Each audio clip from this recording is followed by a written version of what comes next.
Hello and welcome to the Filmmaker's Compass Podcast. This is Dustin, joined by Christian, and we're very excited. We have another episode, great guest, and lots of stories in store. So, Christian, I'm going to throw it over to you. Let's go ahead and do an introduction. Awesome. I'm really excited. This week we have a good friend of mine, Mike Hulyk. Mike and I met a long time ago at a party, and really the basis of our relationship at first was literally just talking about Superman. Oh, it was. And what they did wrong in Man of Steel and what they did right in the animated series. And I'm like, this man gets me. I totally forgot. Me and a friend of mine, Doug, were going to rewrite the Superman series. Oh, that's awesome. Starting with Man of Steel and then doing... Is Return the second one? I don't know. Superman Returns? Sure. No, that was before Man of Steel. Was it? I don't remember what the second point one is. It was awful. It was and they really missed so much stuff. We wanted to fix it. That all of a sudden, like, we started talking and then we just became kindred spirits. And we're like, I get you, man. I get you. I feel like if I just let you guys go on Superman, that could be the whole show. That could be it could be like a season. Like, we could have like 14 or 15 episodes critiquing Superman. Well, welcome to the show. We're really glad you're here. I'm really excited. And Christian, if you want to jump in with maybe your first question, I want to hear some stories. You're from Illinois, not Indiana, but you get unfortunately, you got better pizza. By the way, what's your favorite Chicago deep dish pizza joint? In LA? No. They don't have deep dish. No, there actually are a few good ones. Okay. But back home, I grew up on Giordano's, so it's all about that cornmeal crust. Very good. I have no complaints with that. Yeah. No complaints at all. You can't really go wrong, though. Like, you're not going to find bad deep dish in Chicago. You will in LA, though. I want to know the good places you know about. There's two. Everybody I know goes to Masa, but my little hidden secret is Hollywood Pies. Hollywood Pies. Yeah, it's like across from a dollar store. It's like tucked away, very small inside. There's like maybe 3 tables. But they just kill it. You make them a proud sponsor. Yeah. Dude, are you kidding? Like, getting good deep dish out here is hard. It is hard. It's worth the trip. It's about 45-minute wait, and you're probably going to spend upwards of $35-$40 on it. But you're going to have meals for days. Yeah, and it's so good. You tell from the Midwest because I just gave you like a price breakdown. One last side note. I mean, just because my grandparents were from Illinois, so they were from a town called Shelbyville. I don't know if you ever heard of it. It's down by like Decatur, Springfield. I know of it. Okay. I'm from the northern part of Gotcha. Illinois. I was about 15 minutes from the Wisconsin border. Oh, okay. Yeah.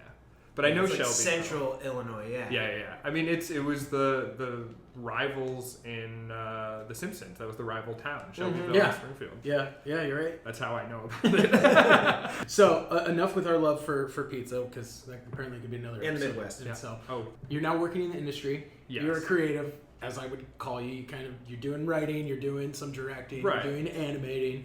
But you're really running the gambit successfully. I want to hear the story that I love about you getting on the Gone Girl set. The Gone Girl set. Yeah, it's probably the best college story I have. So they were shooting parts of Gone Girl around Southern Illinois, about a half hour from where we all went to SIU. And a bunch of people were just going to watch, and they would let you watch. Like, it's a small enough town that the crowd forming was maybe 10, 20 people. So they'd let us stand back. And I missed, like, the first 2 nights. I was an RA. That's how I paid to get through college. Sure. So I had duties, but like, in the middle of the day on a Saturday, I could go. And the only person who could go with me was my buddy Doug. And he'd already been the previous 2 nights, and they'd seen, like, the big search scene with all the flashlights and a couple other ones. And we're like, there's probably not much going on during the day for this thriller. I was wrong. So we went, and there was like this water tower. And like, I started climbing up the water tower to get a better view because they were shooting in this little cabin motel in the pool area. They were shooting the pool scene. I know the scene too that they're doing.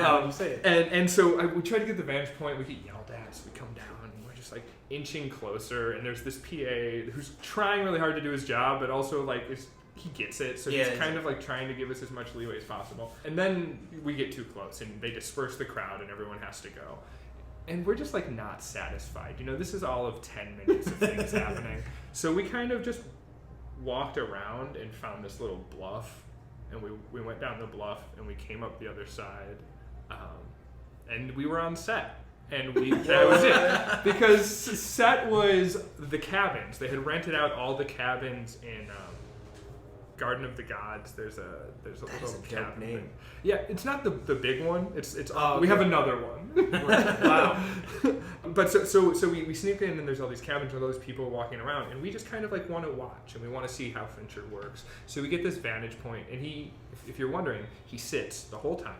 And he has a monitor in front of him, and then he has a loudspeaker, and he'll just watch the monitor, and then he'll shout like a tiny alteration. He'll be like, lean in on this note, and they'll do it again. And they'll run like 20, 25, 30 takes, and so he can get these minute details that he wants, which obviously he's a master of the craft. Yeah. So we're watching, and finally, after like a half hour, somebody comes up to us, and they're like, do you guys belong here? And I mean, this was like a Looney Tune moment. I look at the guy and I'm like, yeah. And he goes, which department are you with? And I just go, art department? And he looks at his clipboard and he looks at me and he goes, you guys don't have a lot to do while they're shooting, do you? And I'm like, nah, we're just waiting. And he's like, okay, just don't make any noise. And he just walked away. And that was it. So like, no verification, no badge, no. Oh no. You know what I mean? Not in like, Southern Illinois. They're like, yeah, right? All right, they're part of the. And he's like, department. okay, these guys are just chilling. Of course they'd be art. Like, what else would they be? Yeah. And I mean, look, You'd probably look. look, knowing you look like an art department. At the time, I had this wispy mustache that I would curl up, and I was always greasy because I didn't have time to shower between making movies and being an artist. Thank God I had a girl. Like, I was dating someone throughout that period because there was no way I was going to start dating someone in that period. So I gotta add, did you end up sticking around and hitting up Crafty and stuff like that while you were there? Like, no, we actually that like scared us and we left. You know how set is, it's mostly sitting around. Been there, you're like, okay, cool. Yeah, and I got to watch Fincher work for a bit. I took the master class. I'm good. And we couldn't get super close anyway, and you wouldn't want to. You know, like I think as creators, you understand they're making something. Right. You don't want to interrupt that. You just want to see how it's done. So Yeah. we got that. We booked. We got this story. Dude, Nice. I just think that's awesome. Yeah. And I guess the takeaway for our listeners is, sometimes if you take a little bit of guts and a little bit of balls, you'll get potentially, Yeah. You rewarded might for it. meet Fincher. Yeah. I did not. Maybe. You might meet the head PA. Yeah. Also, like, always check out bluffs. This is good. If you have the Nintendo Switch and you've been playing Zelda Breath of the Wild, you understand that exploration is important. It's also, but I mean, it is like just because you're stopped one way, find another way. You do bring up another good point, right? Just in life in general, right? Yeah. Like, confidence is everything. Oh my God. If you act like you belong someplace and you know where you're going someplace, question you. No, every good thing that's happened to me in life is because I looked like I knew what I was talking about. So you're from Illinois. How did you end up in LA? I'm done here. The Midwest is great. I'm from a pretty poor town. So if you're not part of the people making the town work, if you're not a football player, if you're not a construction worker, if you're not part of the PTA, if that's not your niche skill set, there's not really a place for you. You kind of just described every artist in every Midwest town in America. Right. That's what I'm saying. So early on, I think I was 2 when Aladdin came out, and I vividly remember being in the theater for the Cave of Wonders scene. I didn't know. I was 2. I used to tell the story all the time, and eventually I had to look up when Aladdin came out. I'm like, Jesus, I was a baby. When was it? 94? 92. 92. I vividly remember this scene, and just like my little brain was like, this is what I want to do, and that was it. And there was never anywhere else but LA for that. I mean, I toyed with the idea of New York. It's more expensive, I guess. I think that's the real reason I decided LA. It was just more expensive. Yeah, and then I was 19. I was fresh out of high school. That was it. Did you know anyone? I mean, nope. Wow. I have some family scattered around California, but I've never met any of them. What's the first thing you do then, film-wise? Are you diving right in, or are you getting a job to pay your rent? How are you handling that? Well, right? I mean, I think people assume I'm going to move out here. I'm going to get a, apartment overlooking the Hollywood Hills. Yeah, I know. Were you ever like in a costume? And by, someone's like, just the gonna Hollywood, the Chinese theater, or What did I do? I worked at a movie theater. Worked in a movie theater for a while. Worked as a bartender. Worked driving Lyft. All the Bartender, jobs. Lyft. Those are like the 2 typical LA jobs. Okay. But at the time, I was going to school, so everything was on a student loan. Just everything. So I didn't have to worry. I mean, I'm worrying now. That's the other thing. Is like that's a way to get out of your small town, but you always have to pay that back. So remember Gotcha. that when you guys are trying to escape your small towns. But anyway, so I was in school, so all I really had to worry about was having enough money to eat and get around. And so my car died, I think, like within the first 6 months of Sounds being like out someone there. else I know who moved out here. I've had like 3 cars. They all died. Yeah, the trip is just horrendously hard. Yeah. And so I was biking everywhere, and I was in Culver City, which is super hilly. I lived at the bottom of like a mile-long hill, No. and my job was at the top of it. So I got into work every day covered in sweat. I'd have to bring like extra Yeah, shirts and jeez. things like. I was young though. I was 19. Like doing that now, I'd die. I don't know. I don't know what happened. I became this old wizard who can't move.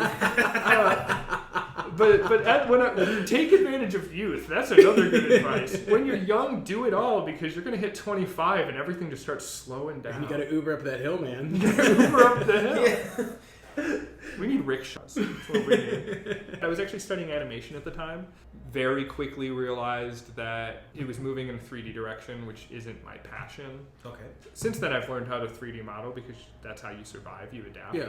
But at the time, I was just kind of like, I don't know if this is for me. I didn't really like art school because everyone was just like me. Everybody was so sure that they knew what was good and everyone else was wrong. And there was not as much learning going on. I also went to the AIs, which I think I can openly say now are a shit diploma factory because they've been sued out the wazoo and they've all closed down. Okay, so just life hack, like maybe if you're thinking about going that route, don't. Go to an accredited school. If it says, I forget, Yeah. there's like nationally and regionally, and one of them is good and one is bad. And you'd think nationally is good, and it might be, but I don't remember which one. Know which accreditation Do your is research, Just do important. your homework. That's the other thing is like my parents didn't go to college, so they had tried to help, but this was all like me. You're on your own. I was Googling everything, and Yeah. I made mistakes along So the it's way. literally just trial and error. It's What do people literally do trial and before error. Google? Seriously. Ask, talk to people. Went to get an encyclopedia from the library. You're doing animation. You're not liking the direction that it's going. Not really feeling. You're biking up a big ass fulfilled. hill every day. But yeah, you know, it wasn't for me the direction my life was going career-wise. So I ended up transferring back to Illinois, moving back in with my dad. I worked in fast food for like 4 years. I go back for a while. I eventually transfer to SIU because it's the only in-state school that has a film production. Every other school in Illinois is film theory, and I don't claim to be an No, expert, but you were I- looking for practical experience. I had already studied a lot of film theory in my junior college, and I actually got a degree from there. I got an English degree, creative writing. How many degrees do you have? 2.5. Nice. I mean, it's an associate, so it was a springboard into my bachelor's at SIU. But SIU was kind of the opposite. I got like the teaching when I got out to LA was all outdated. All of the theory hadn't been applicable since the 80s. But all of the It's practical actually, knowledge was fantastic. Oh, that's getting to work Yeah, with that's good. cameras, being on set, learning how to work in big groups is like an invaluable skill in any aspect. No, of the and I industry. think that's actually a great point for us to chime in. Yeah. I think that the biggest challenge that so many filmmakers have early in their career is they're like, this is my film. They don't want to be Napoleon. If you can't learn to work with people, just become a freaking painter. Yeah, or an animator. Yeah, or an animator. You can sit in your room all day and you make all your assets. So that's a good point, right? I mean, one of the values is the practical experience matters because if you're not learning how to work with your departments and your other creative individuals and constructively, like, learn that maybe this isn't for you. Yeah, or I mean, because I'm an introvert. I'm naturally very introverted. Most people can't tell. But that's I would because not have known. Yeah. Today, I made sure to take a lot of me time before I came. I'm going to take a lot of me time after so that I can be my best self while we're doing this. Yeah. Same thing with being on set. You know, it's important to eat healthy. It's important to get a lot of sleep. Take vitamins if you need to. My body isn't good at absorbing vitamins, so everywhere I can go, I'm popping vitamins. Yeah. That shit helps. That's like stuff no one tells you, or Yeah. everyone tells you so you don't listen about it. Like, your body is a machine and it takes fuel, and the higher quality fuel you're giving your body, The better filmmaker you the better filmmaker you're going to be, because you can go longer hours and you can be more charismatic and you can adapt more quickly. Like, it gives you the fuel to do all of those things. Fantastic. No, that's good advice because I think a lot of people are like, I'm on set, I have to give this 100%. Yeah. Not only that, but if you hang out on enough, independent or short film sets, I mean, people are just bringing pizza. Yeah. They're bringing It's really easy to candy. run They're yourself bringing rampant. soda. No, absolutely. And Aaron Mager was always, whenever he worked crafty on our like indie stuff, or in college, he was amazing about bringing healthy foods all the time. It was always sounds like Aaron. dried mango and like trail mix and those little bell peppers. You got me hooked on those little baby peppers that you can just munch. If you ever get to the chance to work on Aaron's sets, do it, because you're going to eat. You're going to eat good. Good. To put it like a Midwesterner. When did you make the second jump out to LA?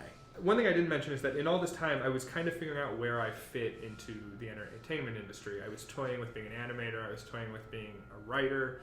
I took an internship out here like the summer of 2013 or 2014. I can't remember. And it was pretty much set in stone that I was going to be moving out here. But I told her I was dating someone at the time, and she was still in college. So I ended up moving to Milwaukee to hang out with her for a year while she finished college, and I wasn't there 2 weeks before that blew up. This feels like an 80s movie the more I talk about it. Like, what? Yeah. So I was making the most money I'd ever been making at the time, $17 an hour. In Milwaukee? Yeah. Machine tool company. I made marketing materials for like laser cutters and metal folders and shit like that. That's awesome. And then I had all this extra money and I had no one to spend it on, and so I was just like eating out all the time, and I was drinking really well. I gained about 25 pounds. I got a bunch of tattoos. I went to Europe for 2 weeks. Dang, dude. Yeah, I was just like living the high life. Yeah. Bad idea, because in retrospect, I wish that money would have gone towards coming to LA and like a nest egg, but what are you going to do? Sometimes you act out. And then I did. When my lease was up, I was like, I'm going with or without her. This is what I want to do for a living. I can't imagine doing anything else. Even though I hop around the industry doing lots of things, I can't imagine going and just working in like an office in the Midwest again. Well, but Yeah. I mean, not that there's anything wrong with it. I think everybody, when you start out in the industry, you have to hop around. Right? Part of it is, I think you need the practical experience, and I think you also, I don't want to see you get disillusioned, but you realize the reality of what different roles are on a film set. Mm-hmm. You know, when you're making movies with your friends in your basement or in film school, you don't get to see the extent and what's really involved and the depth involved with it. Right. I did make films with my friends in my basement. I know, I was one of them. You make the jump. You're in LA for the time now. Yeah, third time. This is the last time. Third time's a charm, right? Yeah, third time. Jeez, yeah. I feel like that's the crazy thing is this year I started finding gray hairs, and I'm like, wait, I just got out of college. What happened? You're just and then an old man now, dude. That's what it is. I know. I'm just waiting. Like I said, I'm an old wizard. I'm just Merlin. I'm waiting in my cave for the next hero to come along so I can train them. That's it. Doing animation. Yeah. Everyone tells me that it is incredibly competitive and incredibly difficult to get in. To animation? Yeah. On the studio level, yes. On the indie level, it's more about just having samples, really. Okay. I mean, it's competitive.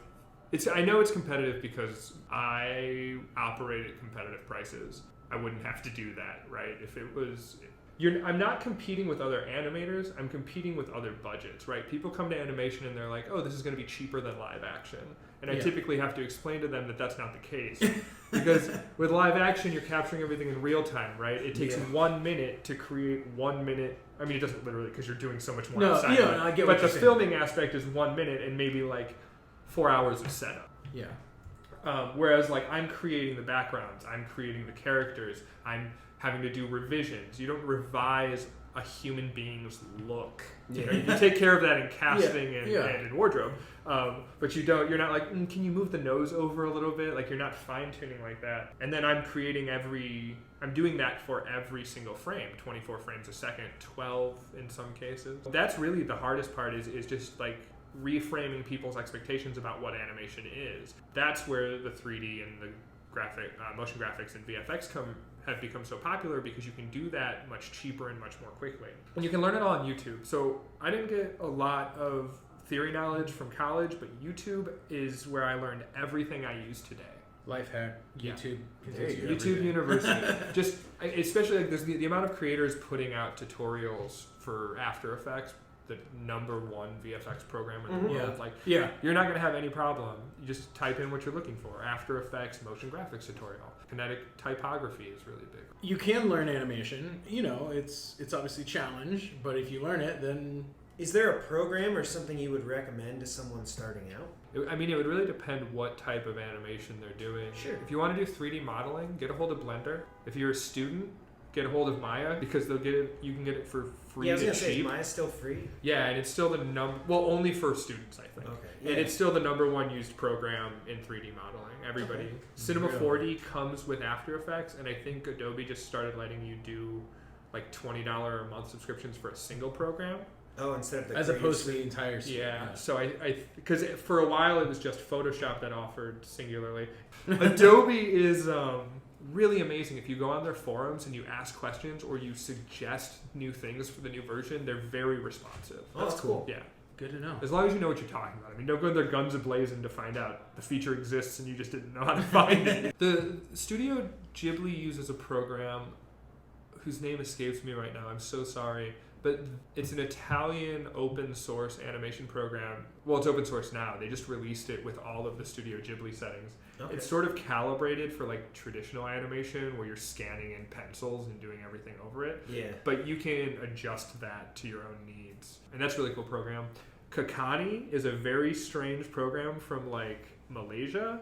And it boasts the ability to tween complex images. So tweening is when a computer just like you set point A and point B and it sets the fills motion. in the gap. But you typically you can do like one shape or one line or something. This allows you to do an entire image and it'll morph. But you have to draw every line in the exact same order. So that means like bottom of sleeve, then top of sleeve, then cuff. Bottom of sleeve, top of sleeve, cuff. And whoa. Yeah, it's a little complicated. That's gotta get exhausting. But I think it's really good if you're doing close-ups. Oh, okay. Okay. You know what I mean? And you'd only have to do it twice, and it's supposed to be able to tween everything in between. So for every like minor motion, you'd only have to do it beginning and end. Gotcha. Oh, okay. So those are like free options, kind of. Yeah, like if you're just starting out, I'm assuming people are like, hey, animation sounds cool. Yeah. Where do I start? I mean, of course you can Google it. Yeah, but you're gonna get so many. Yeah, options. There's so much noise. So Blender for 3D, 2D is whatever that Studio Ghibli one is. I can look it up and send it to you guys later if you want it, like in the footnotes. That'd be great. Yeah, we'll post it. That's cool. And then I'm trying to think for motion graphics. I don't really know because I've had the Adobe suite for so long. It's kind of worth it if you're working as an artist and you're making more than $600 a year. You're gonna have to write it off on taxes, and it's tax deductible as a work. I think it was. I haven't done my taxes yet this year, so I don't know. No, but the other thing is, if you're a student, you can get the Adobe suites at the student rate. Yeah, which is like expensive, 40%. but it's not like break the bank expensive. Like $800. And most universities have it available on their. Take stuff advantage as of well, your campus use if you're it. in college, because I did not. Neither did I. I should have. Yeah, me too. I had to learn everything. My first job out here, I was out here a week. I got a job working on a CeeLo Green music video, an animated video. No way. Yeah, and with a director who's now a very good friend of mine. We've worked on a ton of projects together for Capitol and Atlantic Records and Sony. Like, we're a good team. But this was the first time we'd met, and he wanted me to do everything in Illustrator, and I didn't know Illustrator. So I literally went home that night and Googled Illustrator, and I stayed up for like till 3 a.m. just teaching myself. Learning how to use Illustrator. Oh my gosh. And I did that for like 2 days before the project started, and then I just kept doing it every night if I came across something I didn't know. I asked for help. Most people are really chill to help if you just ask. I found in the industry. Like you know what you're doing, and then don't do it. Yeah, and that impulse is always there, right? To just like not let them see that you're freaking out. And don't freak out, but just like ask for help. Because typically people will just be like, oh, they just didn't know this one thing. Nobody's going to extrapolate. No one's going to be like, no, he doesn't know Illustrator at all. At all, yeah. Unless you're like, what's a vector? What advice do you have for people who are trying to get into animation? I mean, obviously you said building your portfolio is important. Yeah. Knowing your programs is important. How do you go about getting the paid gigs? That's the question, right? Everyone wants to know. Yeah. Like, honestly, what advice do you have? I've had the most luck on Craigslist. Craigslist is how I got that CeeLo Green music video. That's awesome. Craigslist is how I've done work for iFunny. I've done work for a political candidate who wanted like a web series. Like I did a whole like big long-term job. I mean, you've even gone out to then later, direct. Yeah, I directed a music video for Capitol. That was through what a cool fucking name, right? That is amazing. Oh, am I allowed to swear? Yeah, of course. Okay, I didn't know. Fucking go ahead. His brother's name is... I probably shouldn't tell these things. We can beat them out. Let me just put it this way. But the name... They have the most BA names. Oh my god. It sounds like a 70s spy novel. Yeah. Summer Justice. does, huh? Yeah. So Sky Shields. Yeah, so me and Sky have worked together, and he's. I mean, that was a Craigslist find. I just put my resume up, which you can't do anymore. Yeah. They charge you like $5 a week or something to do that. $25 a month. Yeah, they added some costs to their service. Like you used to be able to post in a couple different sections for free, but now it's like it's cheap. It's like $5 come posting a job posting, which can get as high as like $75. But they got all those legal fees now because they're held accountable for all the crazy stuff. The crazy thing about Craigslist though is like it looks like Web 1.0. Oh yeah. For a lot of people, that very clean, basic look works. I mean, Google hasn't changed their search results interface ever. Like, they just added the banner at the top. Yeah, it gets a little, like, they get some animations or a little thing to change it up, like when you click on the text box, but it looks the same. Yeah, it's still just blue and black text on white. Yep. On a white field. Very simple. It gets the job done. One of my favorite animations is Samurai Jack, and that the whole concept is white versus black over red. I mean, I don't want to say it's basic, because the more I learn about animation, the more I realize that nothing is basic in it. But that's smart animation, it's minimalistic. right? Yeah. Gendy knew that he came from Chicago. He's actually a Russian immigrant from Chicago. He's very close to my heart. He's one of my favorite animators, Gendy Tartakovsky. Younger people might know him from the Hotel Transylvania series. But he came out here from the Columbia Art School in Chicago with I think he got into Cal Arts with just a shoebox full of flip books that he sent them. And they were like, these were all super simple, super distill art, not Art Deco. What's the other art form with all the Cubism? Very cubist, but the character that he was able to bring across is what they loved about it. It's like every flipbook had this individual character, and you see that in Dexter's Lab, you see that in his work on Powerpuff Girls, you see it in Samurai Jack, how much he was able to do with so little, because he was always more concerned with form and acting and characterization than he was with story. Story comes from that. Sure. Yeah. And I think for me, that's why I'm attracted to those stories. Well, okay, on that note then, Christian had mentioned you have a project. Oh, yes. Blood Fury. Yes. My baby. Your baby. Can we talk about that? Yes. Blood Fury is a free webcomic right now. You can check it out at... Yeah, plug the hell out of it. Bloodfurycomic.tumblr.com. That's how low budget it is. But you also... you can also... what's the Instagram to check out the artwork? Instagram is @BloodFuryArt. We also have a Twitch channel where I stream twice a week, Tuesdays at 9 p.m. and Sundays at 1. That's actually awesome, because you're, and what are you streaming? drawing The actual animation? You're doing the animation work. Well, yeah, so typically there's a lot of illustration work right now. That's what fills the gaps, and typically what I'm allowed to show on stream. Sometimes corporations or bigger companies, I obviously can't really show working on a Daughtry music video, right? Like, that's got a release date. I sign An NDAs and things like that, yeah. So anyway, this is my passion project. I've been working on it for 3-4 years. It started out as a concept for a Rihanna music video. Nice. She did that super desert punk style Mad Max music video, if you guys remember. Yeah. And that came out about the same time. I've always loved Mad Max. My mom got me into Mad Max when I was a kid. I took a post-apocalyptic literature class in college. God, where that sounds awesome. it was so much fun. That sounds amazing. Yeah, amazing writer and professor named Pinckney Benedict, and he really encouraged me. He was like, "You're really good at writing this. You should continue to pursue it." And I was kind of in a funk. I was working set. I think I was working on Last Man on Earth at the time, just doing PA work. I was just stuck in traffic on my way down to Malibu, and I was thinking about it, and I was like, I should write something post-apocalyptic again. And I was toying with the idea. There were a lot of women in my class who really didn't like that there were not a lot of female-centric post-apocalyptic things at the time. None of us knew Fury Road was going to come out in 2 years, right? So I was thinking about that, and I'm like, I kind of feel the same way. I've always loved female-driven stories. I love Miyazaki films for that reason, And I love Kill Bill. It's always been a source of information. And I love Pam Grier in old exploitation, blaxploitation films. And so it was just playing with different tropes in my head. And I was like, it'd be badass if Pam Grier's coffee was in Mad Max instead of Mel Gibson. Wouldn't that be a fun movie to see? Right? And so I started toying with that idea, and I wrote it as just a visual animation a la Samurai Jack. There was no dialogue. I showed it to a mutual friend of ours, Dan, who was producing a lot at the time, and I was like, hey, do you like this? Would you want to help me make this? And he said, I like this so much that I want you to develop it into a full season-long television series. That is awesome.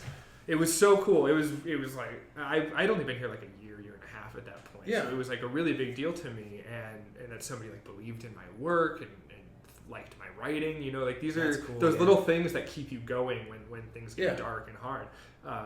And so I developed it into a pilot, which changed a lot. Now, what was the length on a animated pilot? Like, It was like 28 pages. It was a solid half-hour pilot. solid? Yeah. Wow. Which we had to scale back once we started talking about funding. Because a pilot, a 30-minute pilot, excuse me, I mean, on like the cheap anime outsourced budget is like 60 grand. That's what I was going to say. That seems 120. incredibly ambitious. Yeah. 28 page.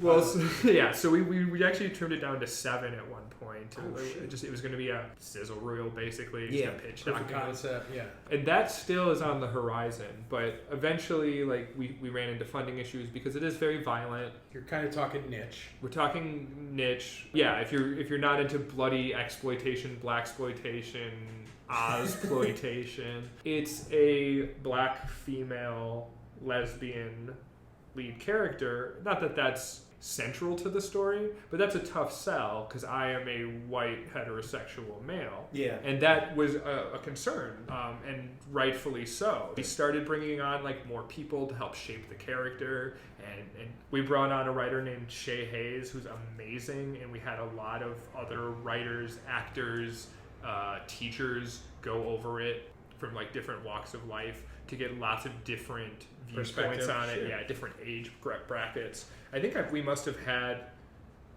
around 25 people read it. Yeah. Wow. So we went through all this process, and we were still having trouble finding funding. Animation's tough. Animation's expensive. Yeah. We don't have any proof of concept yet. Scaled it back and we decided, well, why don't we start releasing a comic? Because it's basically a set of storyboards. We have the storyboards done. When we're finished with the comics, everyone can start reading it, get hyped about it, start developing a following. And that's what we did. And the reality of being a freelance artist / filmmaker in LA is that money gets tight sometimes. You don't always have time to work on your passion projects. We put out 2 issues, well over 60 pages in a year and a couple months. Dude, yeah, that's insane. Yeah. And I'm hoping to put out the 3rd issue this year, but I've decided to just kind of put it all out at once. Were you releasing it like every A page a week. Yeah, I was gonna say something every A page a week. every so often. And like they're dense. I don't know if you guys have seen them, but they are Oh, I've definitely seen them. it's black and white, it's heavy halftones, it's lots of blood splatter. I like to play with panel design. Yeah. I don't know. It's a lot. I love it. Otherwise, I wouldn't do it, right? Yeah, no, that's Well, and the characters are awesome. Well, thank you. I've seen the concept stuff that you showed out a long time ago, and I just think I can't wait till this is a series because it's gonna be amazing. It's going to be a lot of fun. And we already have like voice actors and actresses lined up for everything. It's just like, how quickly can we get it done? Yeah. You know? Well, and I mean, I haven't seen it yet, but like I'm really stoked. Yeah, you gotta like, check it out. You're here right now. Like this. and I think you just hit on something that I think a lot of artists undervalue. There's going to be a point in your life where you're going to try and bring your baby, your passion project, the thing that you've held close to your heart for years to fruition. Mm-hmm. And you are a testament that it takes guts, man. It takes hard work. It takes sweat equity, but you do it because you love it. Yeah, and you have to make sacrifices to do it. But oh, so many. You're gonna lose contact with people you care about. You're gonna mess up relationships. You're gonna forget to feed your cat some days. That's part of. I mean, it is an obsession, right? Like what we do probably isn't healthy, but that's not why we do it. We don't do it because we love our bodies. We do it because we love the process and the conversation and the product And the creation. more than Yeah. we love Yeah. ourselves. That sounds sad when I say it. no, I that mean way. it becomes an obsession, and I think any artist understands that there are times where you are so infatuated with your art that it almost gets to the point that the only time artists make art is when they decide I would rather make that than live. Yeah. No, And that's what it takes. sometimes, and that's I don't think anyone should go out thinking like I have to put art above health, because that's not good either. like I can't make good art when I'm in a depression hole. I can't make good art when I haven't eaten all day and I've got a pounding headache from it, or I'm not hydrated properly. You know what? My art is infinitely better when I get a good night's sleep, full belly, and I'm happy. Yeah. You know what I mean? It just comes easier. And I think that's the other. It's that balance, right? It's always finding sacrifice, pushing yourself, but not wearing yourself out. Yeah. Yeah. Absolutely. Obviously, having been someone who has worked in the traditional live action production aspect of media and entertainment here in LA, and having worked on the animation side, I think there's probably a lot of people who are early in their entertainment career that are thinking that they're relatively similar. Can you talk about the components that maybe do overlap, but then what makes these things really two different beasts? At their core, they're both visual storytelling. The way the cinematic experience works, the way beats work in dialogue, that's all going to be universal between the two, right? Not anything, but most of the things in the script writing process, most of shot, orientation, movement, that's all. Mm-hmm. Those are principles you can learn pretty simply. Yeah. You just have to make everything. That's the real thing with animation, is you're not finding things. Everything is coming out of somebody's head. And you can have all the references in the world, helps a lot, but you're still not just plucking that reference and using it. You know, I'm not taking a box from point A and putting it in shot B. It all has to come from you. If you're going to animate, you have to surround yourself with constant references of reality and of other art that you like, and have experiences, because that's where, I mean, any artist, that's true, but with an animator it's so much more true, because your attention to detail is going to be that thing gets you hired, or your style is going to be that thing that gets you hired. You have to be pulling internally. Live action is a very external. It's like you said, it's a collaborative effort. Yeah. Not to say that animation isn't collaborative, but the process of animating is very internal. Yeah, it's very one, singular. Yeah. You're going to spend a lot of time alone. You're going to spend a lot of time with your headphones on. So if you're not that kind of person, don't do that. You know what I mean? There's a difference between doing something and doing something successfully. Right. Yeah, no, you're there's no shopping around for curtains. You're going to go make those curtains. Yeah. There's no still casting, but there's no, like, when you're designing a character, you're not just going to go buy 3 shirts and try them on. You're going to draw every one of those shirts, and you're going to do that. Practically, animation's pre-production is like 2/3, 3/4 of the process. Mm-hmm. Because by the time you get to animating, you don't want to have to waste any time. You want everything you're doing to be one pass and on to the next thing. And so you figure out all those things. Usually you have an editor involved in the script writing process to help you with, like, where shots are going to be. Whoa. By the time it's getting to the background painters, they've got everything they need to know, and they just have to put the paint on the board or on, digital board. Jeez. Yeah. I think film's almost the opposite now, right? It feels like so much of film is taking place in post-production these days, especially for the blockbusters. Yeah. A lot of young filmmakers want to skimp on the pre-production. Yeah. It's not fun and it's work, and it's my favorite part. Well, hire me to do which it. is why you're an animator, right? Because if you skimp on project, you're not pre-design. You're not making any. You're not animating anything if you're not doing pre. I'd love to be part of a producing team where, like, my job was just to take care of pre-production and then hang out on set. The rest of my job's done. Yeah, that's funny. Most people, when they're starting out, your vision of what you're going to be doing, if you're a director, it's like you're going to be on set. Yeah. And that is, it's a part of it, but the process is so much more grand than that glamorized version of what we think it is. Directors must have, like, a steel trap for a mind, because you have to be keeping track of so many threads, both creatively and logistically, at all times for the entire, like, 6 months you're working on. And your then you're film. Dealing with personalities and egos, and you gotta manage all that. I have a lot of respect. I used to think I wanted to direct, and I don't. I mean, I'd love to direct Blood Fury, but if it wasn't like a passion baby of mine, I think I would much rather produce or something a little more behind the scenes. But that's part of it. Like, I think a lot of people come to LA and they're like, I failed if I didn't make it as the thing I came out for. And I change all the time. I'm the director of PR at a startup on the side, like part-time right now, because it fills the gaps. And I started there as an animator, and they liked my work, and they liked my work ethic, and never what I came out here for. Right. You know what I mean? No. And that's okay. Yeah. And if you decide, like I did, that you don't really want to be a part of the mainstream, or you don't want to be a director or whatever, that's okay too. There's like so many other jobs out there. You can still work in the industry and do those other things. Right. What's next for Blood Fury then? I want to finish the 3rd issue this year, and next year I'd like to put out a print graphic novel of the full collection. Cool. Then promote, all sales would go to animating that sizzle reel pilot. Cool. And paying talent, things like that.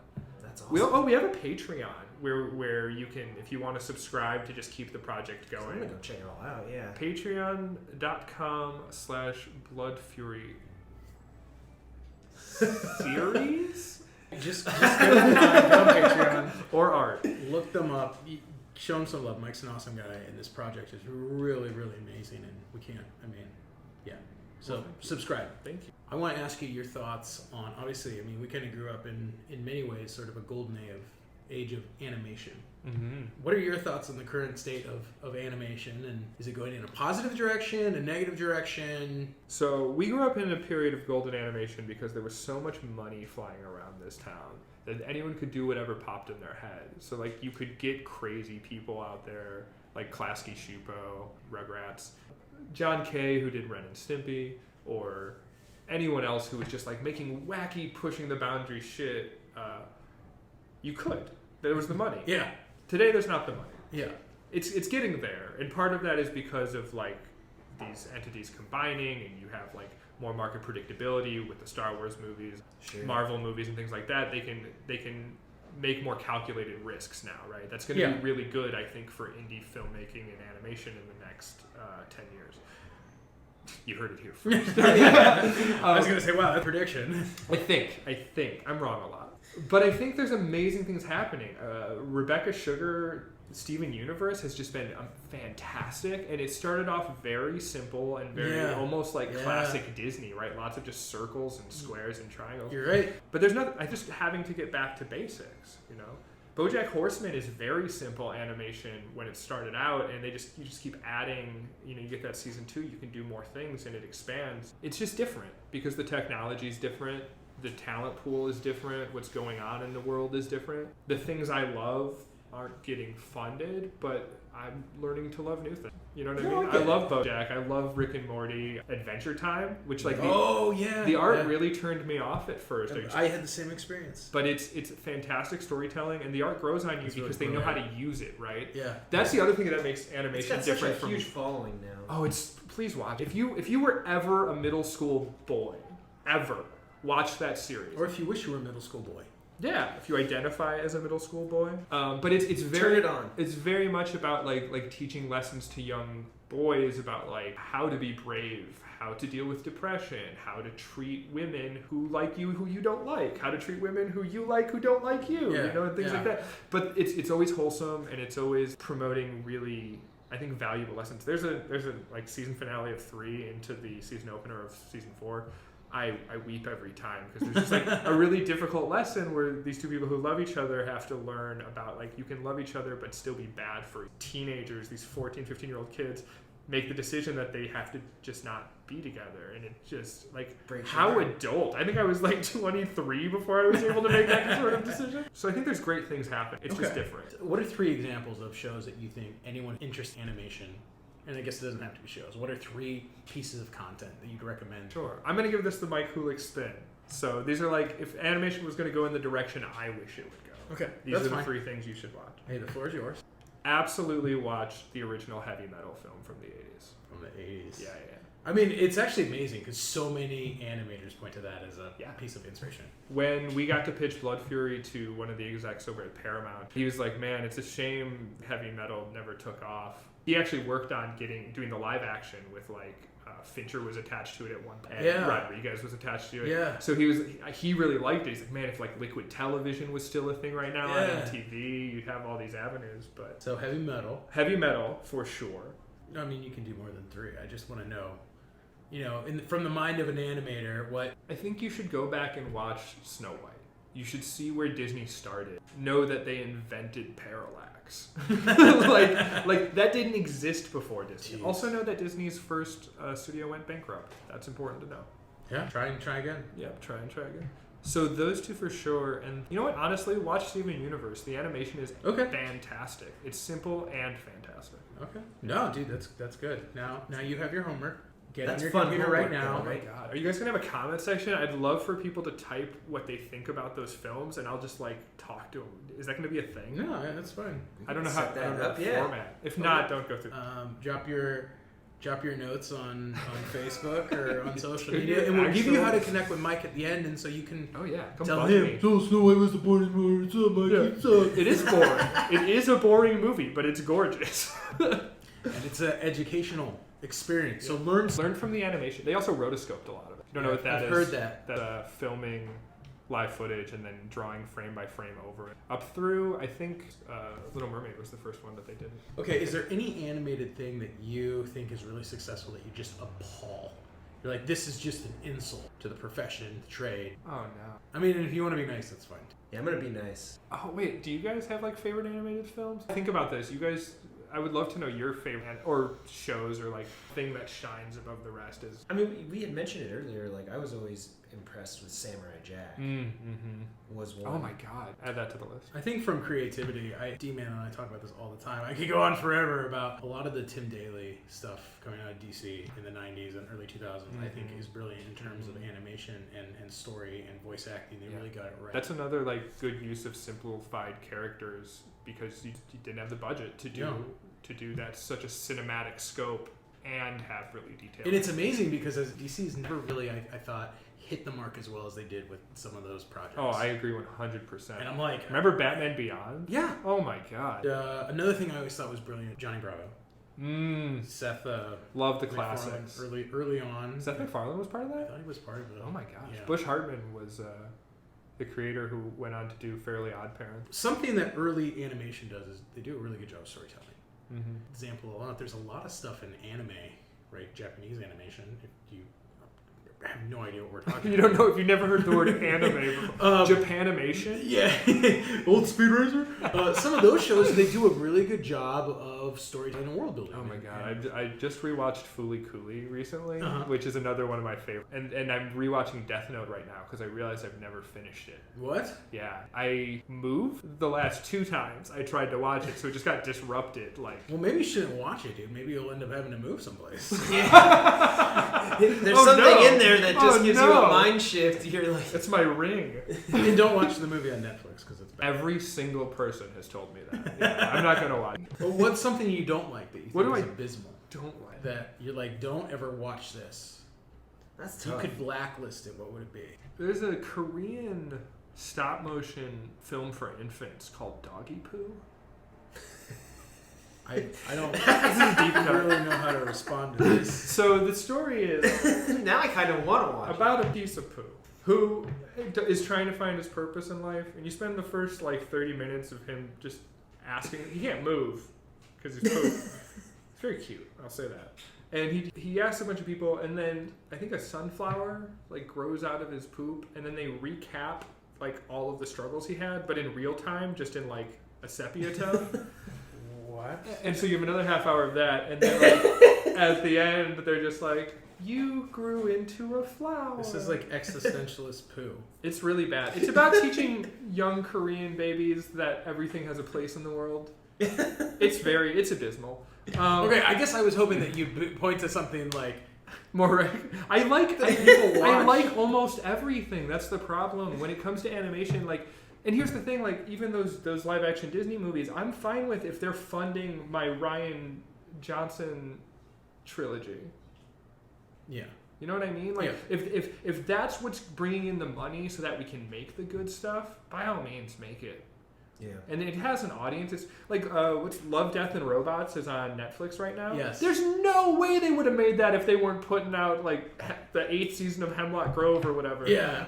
No, you're right. That's a good point. Yeah. So I just, and it's not even I'm not being PC here. I'm not just trying not to shit on peers. I literally I just love animation. You see the value in all of it, really. I love that he's sitting here racking his brain. I really am. I think there's a children's cartoon I Deep can't thought. stand, but I can't remember. Probably. Kids. I don't know. It's weird because I'll even flip on stuff. Like I watched the Teen Titans Go. Oh yeah. Determined to hate it. It's not bad. And it is brilliant. It's really like, funny. The more I watch it, I'm like, oh my gosh, this might be the best thing that is on network, like on television. It's fantastic. And I totally thought that it was going to just be crap, and it is glorious. Totally digressed into this conversation. Sorry. And that's great. why we're here. I'm sorry to the editor. I mean, transitioning over, he's like jumping the gun. I am. A movie that you are a huge fan of, that you said you could watch over and over again, the Kill Bill Volume 1 and 2, because they're really one giant movie. That's right. In my humble opinion. Break it down. What do you love so much about it? Oh man! First, can I show you guys my Hattori Hanzo tattoo? Oh my That gosh. is awesome. I love Kill Bill. All right, hang on, we gotta get a photo of that. That's legit. We'll throw this one up. I saw for you. Tarentino at the New Bev once, and I really wanted to show him, but he was clearly on a date, so I didn't bug him. Yeah. Okay. One day. What do I love about it? To your question, I think it was the first film I saw. Certainly not the first film to do it. It was the first film I saw that really humanizes the villain, which I adore. You spend the last 45 minutes of the second film just hanging out with Bill and her and listening to them talk and seeing the layers of their relationship flake away. You know, you get these flashbacks all in the second film where you see him with her and separate from her and helping her and manipulating her, and you see that this isn't a simple relationship, right? Okay. You see that he's a father figure to her as much as a lover, as much as a teacher, and that muddles everything, right? Yeah. It was super complex, and I was like 16, 17 when I saw it, well after it came out. And it kind of blew my mind. It was like, this is edgy, and it's pop culture, and it's mixing all these genres that I also love. I got my Wu-Tang shirt on today, who I found through Tarantino. Yeah. And that film, really. I'd never seen anything like it. It was like seeing Star Wars for the first time. There was nothing in my life that was anything like that film. And I think to this day, there's been a lot of things that I've tried, but including stuff that I've made. But nothing is quite tight on that level. And I could talk about it from so many different angles. You could probably answer this. Is Bill in Volume 1 at all? Yeah. You see his hands, and you hear his voice. Okay. Yeah. You don't see his face until 2. Gotcha. Yeah. Actually, you might see it in the credits sequence. There's like a post-credits sequence in 1, but I'm not 100% sure. It's where he's talking to Bud, his brother. Mm-hmm. I actually just watched these last night, but I was working while I was watching them. I've seen them so many times, I can visualize what's happening most of the time. Yeah. So no. Yes? No? Kind of is what. Well, if one of the listeners can let us know, maybe you'll win something, maybe you won't. I don't know. Yeah, his face is not. I'm so certain. Another question I have for you then is, you said you see it as kind of like one film, but if you had to pick, no. There's no pick. They're two different. I mean, if you divide them, they're vastly different, and if you combine them, they're perfectly intertwined. That's a good. No, It was divided they do really feel well. like different movies. Yeah, one is much more an homage to Asian cinema. Yeah. It's got the anime sequence, samurai. You do have like the Chinese kung fu sequence in 2, but a lot of it's devoted to that Western aesthetic, you know. Mm-hmm. Yeah. Bill's wearing a Western tweed jacket, and Bud wears his hat and lives off in El Paso. Oh, the score. But then you have that very Sunset Boulevard moment in the beginning where she's just driving down the road in black and white talking to you. Yeah. It's a survey of exploitation from noir to kung fu to samurai to blaxploitation. That's actually fascinating. And it's like perfect hero's journey. It's anachronistic in its timeline, but beat-wise, it follows I can see the that. hero's journey. I can see that. You mean even up to her going to get the sword? That's Luke's lightsaber moment. You know, it's the hero getting their special magical weapon, and he has Hanzo has that monologue about, if you come across God will be cut by this blade, very mythical and over the top. Oh, getting a little breathy over here. No, dude. I mean, take a drink. Now, is there anything you don't? Not that you're calling. There's one line. There's one line that bugs me every time. And it's Silly Rabbit Tricks Her for Kids. I don't know why that's in that movie. That's like volume 1, right? Yeah, it's the predecessor to my favorite scene, because then you get 45 minutes of like a bloody ballet, and it's gorgeous. And that line is a great like trailer tool. It worked really well in the trailer, and I just every time I hear it, I'm like, it's unmotivated. She's never called her a rabbit. There's no reference to her being a rabbit. There's so much imagery and metaphor throughout that whole film. There's no rabbit metaphor anywhere. No, you're right. You're right. But, kiddo, she is childish. There is that.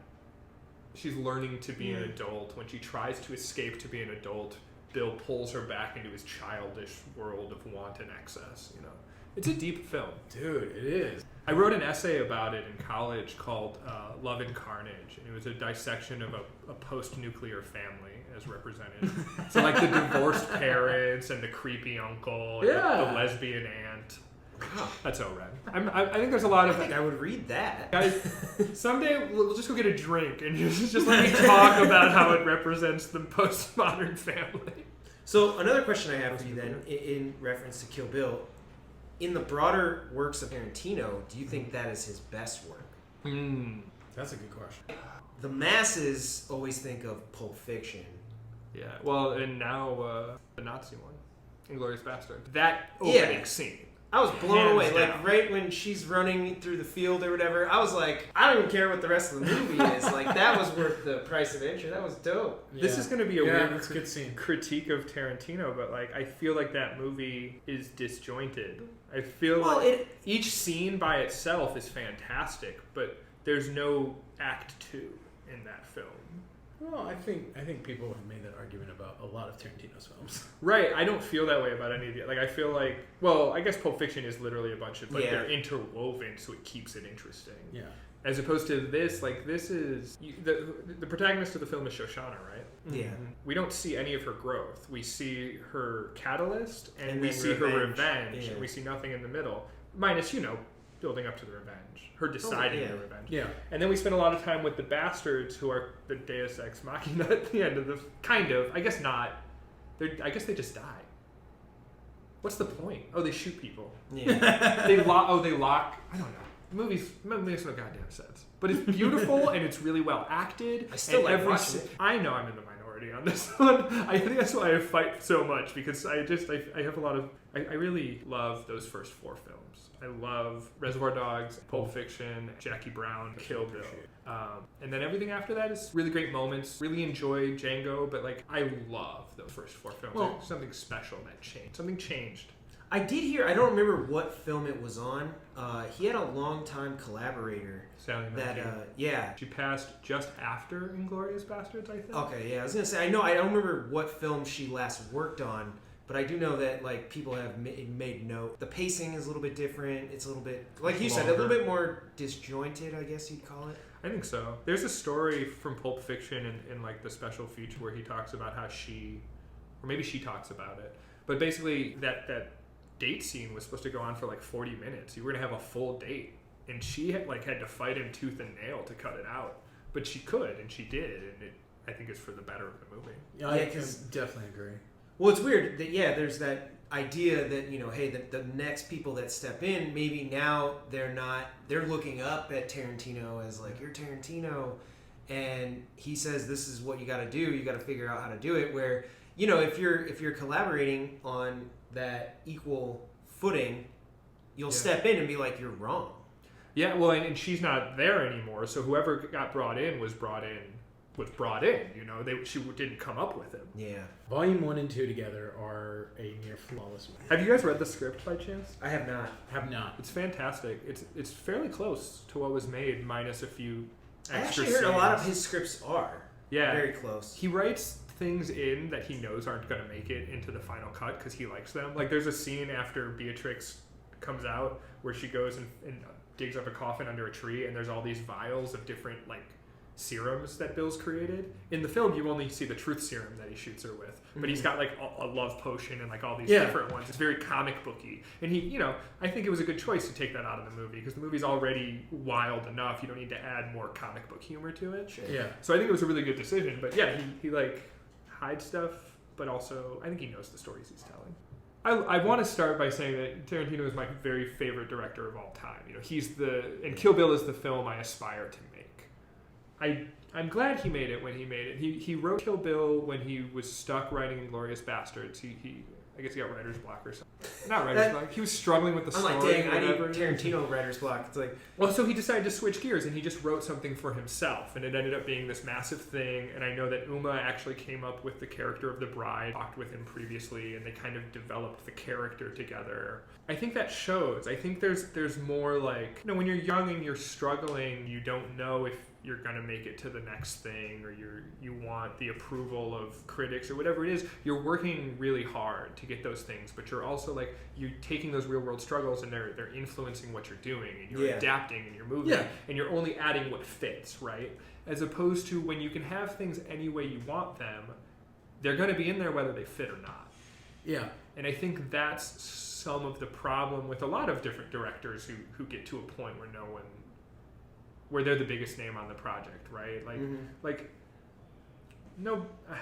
No, you see. I'm not going to start slamming directors. I think what you're trying to say is there sometimes reaches a point. That's the secret name of this podcast. Like, this whole thing was a ruse, and we just bring everybody on to try to get them to slam some. It's all the film school brats. They're like, we've been watching you, Mike Hulyk. No, I think what you're trying to say is a director's early on in their career get the creative pushback that they need from producers, editors, people around them, whereas sometimes later down the line people defer to the fact that they know exactly what they're doing. Yeah. I'm not gonna make waves.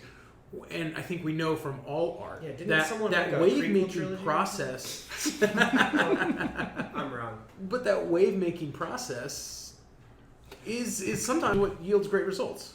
Filmmaking is a collaborative art, right? We've said it how many times on this episode? A million. If you're the only creative force on a film, I think the film is going to suffer. Yeah. Unless you're a tour de force, but then just learn how to do everything on your own, you know? Yeah. Felix, I'm gonna mess his name up. I don't know his last name. He's this animator. He just puts out like these most amazing animations all by himself. He'll like pay for one song and he'll animate to the song like old school Disney style. Dude, and they're amazing. That's intense. They're all like if you can imagine a Terry Gilliam film mixed with like Yellow Submarine but made in Flash. Like they're amazing. I think it's Cosgroves. I always mess up his last name. He's great.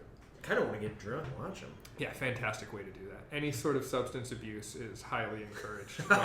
Except for the fact that it's not. We're trying to get responsible people here. Oh, sorry. We don't want cut to that out. Drugged up drunk people running around watching Flash videos on their phone. We don't? I think we do. That's just called being an animator. Yeah, I think that should happen. Something else I want to ask you about, and in the news, I want to say within the last year or two regarding Kill Bill was the car crash. Oh yeah. Have you seen that video? No. I'll have to send him a link. So Uma Thurman, we'll post it, for one of the final shots is driving on, I think it's like a sandy road kind of. Yeah, it's like a desert road. Yeah, something like that. And she ends up losing control of the car. Now she is the driver. They had a stunt driver there, and she had voiced to Tarantino that she did not want to do this, but he talked her into doing it. And they have the video of it. She actually slams her car into a tree. She ended up having like some neck injuries and some stuff. And it was weird because I guess they had, a great kind of a collaborative relationship, and they really haven't worked together since then. What I wanted to ask you was a little bit about that trust that when you're in a director's shoes. In this case, it sounded like he kind of broke that trust. Yeah. What do you think about people collaborating multiple times, not ever violating that trust? Like, doesn't it seem natural that eventually, like, something will come up? Yeah. I think it's always important to remember that people are still people. I think like we fuck up.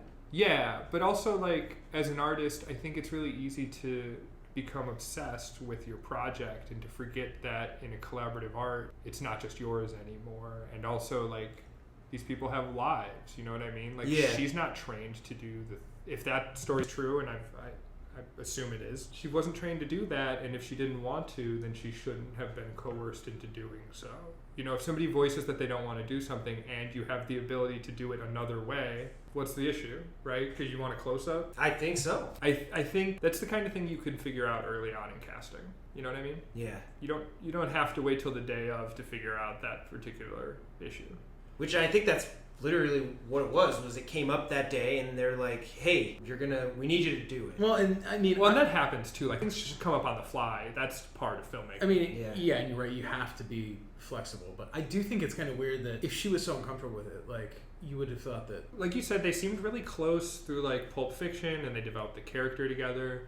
And like, I've seen a lot of special features or featurettes about the making of the film, and they seem to work really closely together. And you're right, then after that, it was like... Pfft. Well, the reason I even know this story is because I believe Uma Thurman actually wrote a piece describing that. Oh my God. So there's something out there. You'll have to go check it out. And there's a lot of changes happening in the film industry for the better, but it seems like, unfortunately, a lot of people have been manipulated and coerced and made to sit quietly for a long time.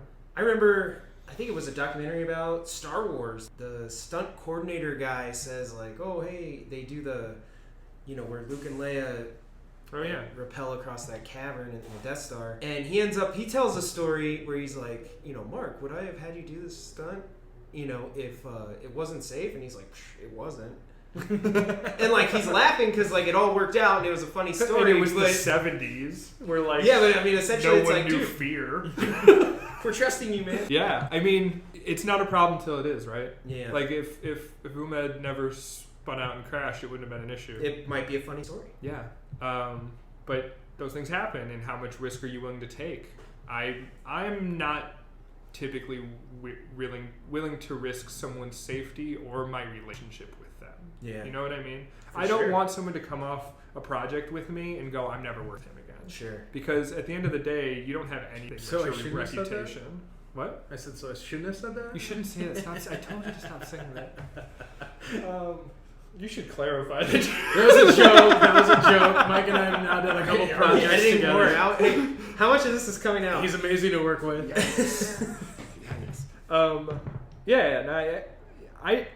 Everyone's different. Everyone's got different opinions on art and how far to take it, but I'm of the opinion that I value people. I make art for people. Yeah. So it doesn't make sense to sacrifice one for the other. All right. That makes sense. That's actually a really good answer. Yeah. That's a fantastic answer. So, final question for Kill Bill from me. Favorite scene? Okay, it's the last scene. Well, almost second to last scene. It's the one where she finishes telling her story about finding out about her pregnancy, and she's sitting on the couch with the vial of truth serum in her leg, to standing at the sliding glass door, holding her samurai sword, and Bill's sitting, and he's got his samurai sword in front of him and a bottle of what is clearly expensive liquor. And he's already had 2 or 3 shots very subtly while he's been giving monologues throughout the last 45 minutes. But this is the first time you see him kind of sinking down and sloshing a little bit. And you can really see how much this whole thing is killing him. And wow, I gotta watch this again. Yeah, I'm like, wow. Yeah, she so many layers here. I didn't even. And she sits down and they talk. And what's really beautiful, I just realized for the very first time last night, is in the beginning of the scene when they start fighting, they're both sitting, which is just beautiful staging immediately. And they're on opposite sides of a picnic table. And she goes to pull out her sword, I think, and he stops it or something. Something ends up happening, and she uses her sword to block his, and hers goes flying. And all she can do is block for the rest of the very brief fight they're having. She blocks with the hilt, He goes to stab, and she dodges it and pulls her hilt up and sheathes his sword and spins it away from him. And that's when she does the 5-point exploding heart technique, where she literally breaks his heart, but for a second time. Yeah. And so you get this human moment, because as she's doing it, the tears just start streaming from her face. I mean, Uma's ugly crying in this moment, and Bill's just shocked. And he has that moment where he goes, he taught you the 5-point exploding heart technique? Because early on they'd set up that he's never taught her. Right. And she's just bawling, and she's like, yeah. And he goes, why didn't you tell me? And she goes, I don't know. because I'm a bad person. And I just lose it every fucking time. Because, like, even in his last moment, he's manipulating her to feel bad about defending her child. And while that's happening, they both clearly love each other so much. You know what I mean? As unhealthy as it is, as fucked up as the whole situation is. That scene is, it's always so heartbreaking because obviously they have this history together, but you can tell they both genuinely, they care about each other, but it's gonna end. This has to end. And we know it, right? It's the title of the film. And, and honestly, nobody wants to see Bill end up with BB. Everybody wants Mama Lion to get her cub back. Right. Yeah. Oh yeah. And so that's the other thing that I learned from the film, like early on, is I was always, and I think a lot of young filmmakers, they try to trick the audience at the end. This isn't what you expected. This is a film that gives you exactly what it promises, but there's so many turns around along the way that by the time you get it, you don't even know if you want it anymore. Yeah. No, that is true. Yeah, that's very true. Because I did have almost that exact feeling the first time I saw it, where I was like, wow, like I thought it was gonna be this like, almost masterful battle where you're like, she's gonna do it, but the way it ends, I was like, it's really sad. It's really sad. I did not expect that. I always thought it was interesting, right? Because it's really two films about sort of this cycle of violence, right? And in the first one, after she kills Bernita Green, she kills, right? And she's like, oh, like look me up in 10 years. I was like, it's interesting because I felt like that scene there, when you couple it with the ending in the other one, I'm like, that is really a film about kind of like, in many ways, what life is. Yeah. How... It's very Boys in the Hood. In some ways, right? How people kind of become what they... It's not even that people become, it's that, like, your actions, I mean, someone else, it affects someone else. Yeah. And it all comes back around. Well, that's how cycles of violence work. You do the things that were taught to you when you were young, or that you internalized when you were young. You do them to other people, who in turn internalize them when they're young, and it creates, or like cycles of abuse are the same. Yeah, it's very hard to break. And I mean, it's at the end, BB's watching Shogun Assassin, which is obviously not age appropriate, which was adapted into Lone Wolf and Cub as a manga. But Shogun Assassin, or it might have been the other way around. I'm not sure about the chronology. But that also has that trope in it about this father who has to kill to survive because people are trying to kill him, and his son's just witnessing it the whole time. And it's these awful cycles. The film knows what it's doing. Also, like, you can analyze it from a feminist perspective. It's fascinating. From a capitalist perspective, it's fascinating. Wow, I would want to see that. Just look at how money is spent and represented. How opulence versus working class versus lower class. Yeah, that's fascinating. Dude, I want to watch like Kill Bill, but like each time after like a different perspective on it. Yeah, I someday I want to write a book where each chapter is a different direction using a different critical lens. Yeah, like that would be fun. That would be cool. Yeah, I'd have to rewrite Love and Carnage first. Well, so just advice to the audience if you're still listening, definitely check out Kill Bill 1 and 2 if you haven't seen them in a while, because I mean, I don't know about you, but I just got a ton of new stuff to evaluate this movie. I know, now I'm going to really be excited. watching like for little things. Hell yeah. If you guys ever want to watch, I'm always down. Dude, okay, I'll take you up on that. We'll do it. We'll definitely do it. I hope you will come back on. I would love You're going to have tons of projects to talk about, and we could probably talk about Kill Bill for another 4.5 hours. There's also Superman. Not that. How can our listeners get in contact with you? You got questions to see your work? Please shamelessly plug yourself. Sure. And any shout outs you got to make to your people so you don't get, But yeah, hit me up on Instagram. It's just @MikeHulyk, HULYK. It's a weird name. I've got too many websites right now, so don't worry about that. But what was can you just say one more time the Blood Fury Tumblr? Oh, the Blood Fury Tumblr is bloodfurycomic.tumblr.com. And then Twitch is actually a really great way to interact with me. It's also a really good way to get cheap art. And that's just twitch.tv/bloodfuryart.